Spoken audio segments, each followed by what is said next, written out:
Hi guys, आप लोग कैसे हैं। मैं मोहम्मद मिकाइल अंसारी और आप लोगों का मेरे इस यूट्यूब चैनल स्टडी मित्र मिकाइल में वेलकम है। तो दोस्तों, जैसा कि अभी हम लोग पढ़ रहे हैं how to translate into English, जो कि एक बहुत अच्छी ट्रांसलेशन की बुक है जिसे आर.पी. सिन्हा द्वारा लिखा गया है। इसके स्ट्रक्चर को हम लोग एक एक करके समझने की कोशिश कर रहे हैं एक एक वीडियो में, और उससे रिलेटेड जितने भी कंसेप्ट्स होते हैं उसे भी हम एक्सप्लेन करते हैं और समझने की कोशिश करते हैं दोस्तों।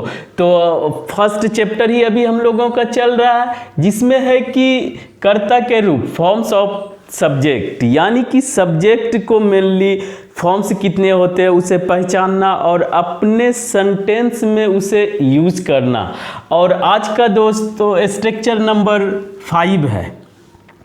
और जैसा कि इस बुक का पैटर्न है दोस्तों कि पहले ये हिंदी वाक्य देते हैं, फिर स्ट्रक्चर देते हैं, फिर उसका इंग्लिश करके बताते हैं, और इसमें जो भी कंसेप्ट्स यूज होता है उसे हम एक्सप्लेन करते हैं दोस्तों, ताकि आपके लिए आसान हो जाएगा। लेकिन आज दोस्तों कंसेप्ट या ग्रामर या ट्रांसलेशन से ज़्यादा इम्पोर्टेंट है कि आप इस अगर स्ट्रक्चर को समझ जाते हैं तो आप जो भी देख रहे हैं अपने सामने होते हुए, एक्शन हो चाहे जो भी हो, उसे आप इजीली एक्सप्लेन कर लेंगे अपने मन में भी, और आपके लिए इससे इंग्लिश आसान हो जाएगा। तो आइए दोस्तों देखते हैं सबसे पहले हिंदी में कि अगर रहे लड़के क्रिकेट खेल रहे हैं, यानी कि कोई एक्शन उस टाइम में हो रहा हो, यही मेन आज का स्ट्रक्चर है या टॉपिक है दोस्तों, कि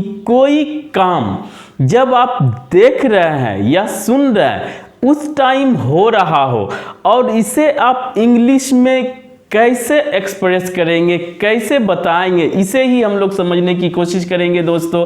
और अगर थोड़ा सा ट्रिक और टिप्स देख लेंगे दोस्तों तो आपके लिए बेहद ही आसान हो जाएगा इसे समझना या बनाना। तो आइए दोस्तों देखते हैं। लड़के क्रिकेट खेल रहे हैं, लड़कियां गीत गा रही है, यानी कि कोई काम किसी के द्वारा हो रहा है जो कि आप देख रहे हैं या सुन रहे हैं। तो इसके लिए दोस्तों पहले स्ट्रक्चर की बात करते हैं। जैसा जानते हैं कि स्ट्रक्चर जो होता है नाउन या प्रोनाउन, जो कि सब्जेक्ट बनता है दोस्तों, ठीक है, इसे भी देख ले। और यहाँ पर हेल्पिंग वर्ब भी आता है और मेन वर्ब भी आता है, और आप जानते हैं कि जो मेन वर्ब आता है उसके हेल्प करने के लिए जो वर्ब आता है उसे हेल्पिंग वर्ब बोलते हैं। तो उसके जगह पे दोस्तों, हेल्पिंग वर्ब के जगह पे यहाँ पे या तो ईज आ सकता है, या एम आ सकता है, या आर आ सकता है। और उसके बाद दोस्तों जब ये कंटिन्यूअस प्रोसेस दिखाया जाता है या कोई काम उस टाइम हो रहा होता है, तो उसे दोस्तों हम लोग इजीली वर्ब के फर्स्ट फॉर्म के साथ ing जोड़ देते हैं दोस्तों, और ये कंटिन्यूअस एक्शन दिखा देता है। उसके बाद दोस्तों अदर वर्ड्स के रूप में ऑब्जेक्ट भी रह सकता है या और अदर वर्ड्स रह सकता है। सर ये समझ गए सर, स्ट्रक्चर सिंपल है और आप आसानी से इसे समझ भी जाएंगे और बनाना भी शुरू कर देंगे दोस्तों। बस आपको थोड़ा सा वीडियो लास्ट तक देखना है दोस्तों, और आपको ये लगेगा कि ये स्ट्रक्चर कितना आसान है और इंग्लिश बोलना मेरे लिए कितना आसान हो जाएगा। तो आइए दोस्तों देखते हैं।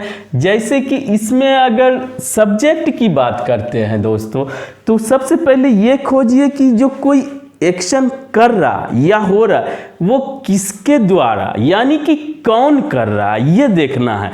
तो यहाँ पर दोस्तों जो एक्शन हो रहा है वो क्या हो रहा है, खेलने का हो रहा है, और ये खेल कौन रहा है।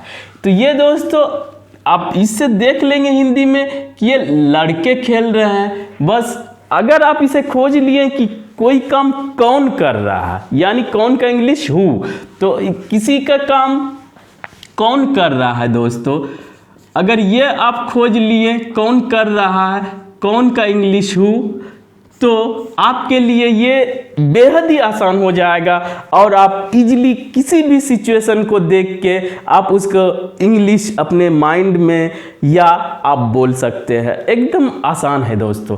तो कौन, तो सबसे पहले सब्जेक्ट खोजेंगे कि कोई एक्शन कौन कर रहा है। तो यहाँ क्या है दोस्तों, लड़का। और इस सेंटेंस में देखेंगे गीत, काम क्या हो रहा है, गाया जा रहा है। और वो गाना जो है किनके द्वारा किया जा रहा है, वो कौन गा रहा है या गा रही है। तो यहाँ आपको लगेगा कि अरे ये लड़कियां गीत गा रही है, लड़कियां। तो यहाँ पर सब्जेक्ट आसान हो गया, कौन, हु। तो उसका अगर इंग्लिश बनाना चाहते हैं दोस्तों तो यहाँ पर देखिए लड़के का एक, अगर एक लड़के की बात की जाती है तो सिंपल बॉय, और उसका प्लूरल एक से ज़्यादा है तो बॉयज। दोस्तों बॉयज हो गया। और द अगर स्पेसिफिक है तो आप द लगा सकते हैं, अदरवाइज द का ज़रूरत नहीं है। तो बॉयज हो गया।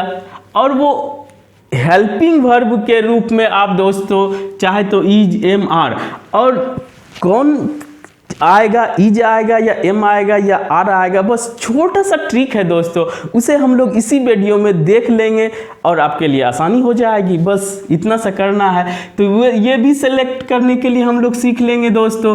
तो बॉयज के साथ आर आता है, ये प्लूरल होने के वजह से। और दोस्तों जो एक्शन हो रहा है, जो आप देख रहे हैं अपने सामने, उसके लिए फर्स्ट फॉर्म लगाएंगे इतना, और उसके बाद ING जोड़ देंगे दोस्तों। बस आपका हो गया।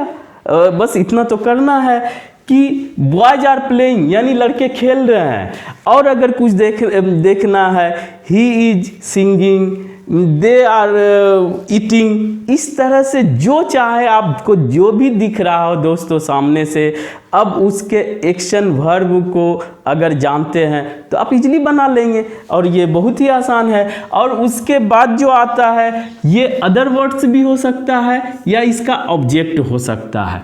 तो क्या कर रहा है, बॉयज आर प्लेइंग क्रिकेट, ये इसका ऑब्जेक्ट है। इसी तरह दोस्तों दूसरा अगर हम लेते हैं कि कौन गा रही है, तो लड़कियां, अगर एक लड़की की बात की जाती तो गर्ल होता, लेकिन एक से ज़्यादा है तो गर्ल्स। गर्ल्स जब प्लूरल हो जाता है नाउन तो उसके साथ आर, ये अभी हम लोग देख लेंगे दोस्तों। और गाना गा रही है, क्या कर रही है, सिंग। सिंग मीन्स गाना, और ING लगा दिए चूंकि वो एक्शन अभी हो रहा है तो सिंगिंग। ये सिंपल है दोस्तों, सिंगिंग, गर्ल्स आर सिंगिंग। अगर एक ही गाना सब मिल के गा रही है तो अ सॉन्ग। अगर सब अलग अलग या साथ में 2-4 गाने गा रही हैं तो वहाँ पर सॉन्ग्स हो जाता है। इतना तो सिंपल है दोस्तों। अब आइए देखते हैं कि और कुछ एग्जाम्पल, जैसे शिक्षक अंग्रेजी पढ़ा रहे हैं, द टीचर इज यहाँ पे यूज हुआ। और काम क्या हो रहा है, टीचिंग, और टीचिंग को क्या हो रहा है, इंग्लिश। तो ये सिंपल है दोस्तों कि आप बना सकते हैं। और तीसरा एग्जाम्पल, चौथा एग्जाम्पल देखते हैं, वह चाय बना रही है। वह का इंग्लिश अगर फीमेल है तो शी, और सी के साथ हेल्पिंग वर्ब के रूप में दोस्तों इज आता है। और मेक मीन्स बनाना, और ING लगा दिए, मेकिंग टी, यानी कि वह चाय बना रही है। इस तरह से दोस्तों ये सबसे सिंपल स्ट्रक्चर है, लेकिन ये सबसे इम्पोर्टेंट है दोस्तों, इसलिए कि अगर इंग्लिश आप वाकई सीखना चाहते हैं तो इसे आप जो भी सामने दिख रहा है होते हुए, करते हुए, सबसे पहले देखें कि वो एक्शन कौन कर रहा है, और वो एक्शन जो हो रहा है वो क्या हो रहा है, और उस एक्शन के इंग्लिश में ING लगा दे दोस्तों, और आपका काम खत्म। और हेल्पिंग वर्ब के रूप में या तो इज आएगा या एम आएगा या आर आएगा दोस्तों। बस उस ट्रिक को हम लोग अभी तुरंत देख लेते हैं, हम लोग को समझना आसानी हो जाएगी। तो आइए दोस्तों सबसे पहले देखते हैं किसके साथ इज यूज करेंगे, किसके साथ एम यूज करेंगे, किसके साथ आर यूज करेंगे दोस्तों। अब दोस्तों छोटा सा ट्रिक है कि किसके साथ इज यूज करेंगे, किसके साथ एम यूज करेंगे, किसके साथ आर यूज करेंगे। उसके बाद ये आपके लिए बेहद ही आसान और क्लियर हो जाएगा। और आप जो भी देखें सामने उसका पहले खोजें कि उसका सब्जेक्ट कौन है, यानी कि वो काम कौन कर रहा है। हु से खोजे, अगर वो मिल जाता है तो वो आपका सब्जेक्ट हो जाता है। और हेल्पिंग वर्ब सब्जेक्ट के अकॉर्डिंग अभी हम लोग देख लेंगे। और जो भी एक्शन किया जा रहा है दोस्तों वो उसमें इंग्लिश एक्शन वर्ब में V1 में आप ING लगा दे, बस सिंपल है दोस्तों। तो आइए सबसे पहले देखते हैं कि क्लियर कर लें दोस्तों कि आई जो होता है वो जानते हैं प्रोनाउन मेरे लिए यूज होता है, अपने लिए आई यूज करते हैं। आई मीन्स मैं, अगर मैं कोई काम कर रहा हूँ, जैसे मैं सो रहा हूँ आई एम स्लीपिंग, मैं बैठा हूँ आई एम सिटिंग, मैं खा रहा हूँ आई एम ईटिंग। तो अगर अपनी बात कर रहे हैं, और ज़्यादातर लोग जानते ही हैं कि अपनी बात करते हैं, तो अगर अपनी बात कर रहे हैं, अपनी बात आप सोच रहे हैं तो आई के साथ एम लगा दे दोस्तों। ये सबसे सिंपल है और सिर्फ आई के साथ ही एम आता है, ये समझ लें। उसके बाद जो भी एक्शन दिमाग में आ रहा हो उसको V1 के साथ ING जोड़ दे। और अदर वर्ड्स में आप जो चाहें दोस्तों जोड़ सकते हैं, जो भी एक्शन जिस पे एक्शन हो रहा है ऑब्जेक्ट के रूप में वो जोड़े। हो गया सर आई के साथ एम।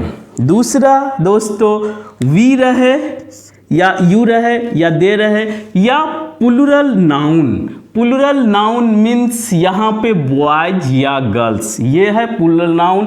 उसके साथ दोस्तों आर जोड़ देंगे और V1 के साथ ING, ये फिक्स होता है, इसे कुछ करना ही नहीं है। तो जो भी एक्शन हो, आप अगर प्लूरल है, वी है, यू है, दे है, उसके साथ आर के साथ V1 प्लस ING लगा दें और जो एक्शन कहना चाह रहे हैं दोस्तों सिंपली आप बोल दें। आप दूसरा एक और है जो कि ही मीन्स जानते हैं दोस्तों प्रोनाउन, जैसे मेल के लिए आता है। अगर राम के जगह ही यूज करना है और सीता के जगह शी यूज करना है, निर्जीव के जगह इट यूज करना, या सिंगुलर नाउन हो। सिंगुलर नाउन मीन्स चाहे मेल हो चाहे फीमेल हो, उसका जो नाम होता है और एक नाम, उसके लिए दोस्तों सिंगल नेम या नाउन हो। उसके लिए जैसे राम हो, श्याम हो, राहुल हो, सीता हो, गीता हो, तो उसके लिए दोस्तों हम लोग इज यूज करेंगे या अनकाउंटेबल नाउन। और लास्टली ING लगा दें उस वर्ब में जो एक्शन उस टाइम में क्या जा रहा है दोस्तों। इस तरह से दोस्तों आप जो भी चाहे सेंटेंस बनाइए, बनाने की कोशिश कीजिए। आप जो भी देख रहे हैं उसको कोशिश कीजिए, सबसे पहले सब्जेक्ट खोजिए कि वो एक्शन कौन कर रहा है, उसके बाद उसके साथ कौन सा इज आएगा, एम आएगा, आर आएगा। ये सिंपल सा ट्रिक से आप समझ लें दोस्तों। उसके बाद जो भी एक्शन किया जा रहा हो उसके साथ ING लगा दे सिंपल से। अब जो चाहे दोस्तों आज बोलने की कोशिश कीजिए हमारे साथ। और अगर आपको ये आसान लगा हो और आप इससे कुछ सीखे हो तो प्लीज़ इसे लाइक करें, सब्सक्राइब करें और अपने दोस्तों के भी शेयर जरूर करें दोस्तों। Thanks for watching.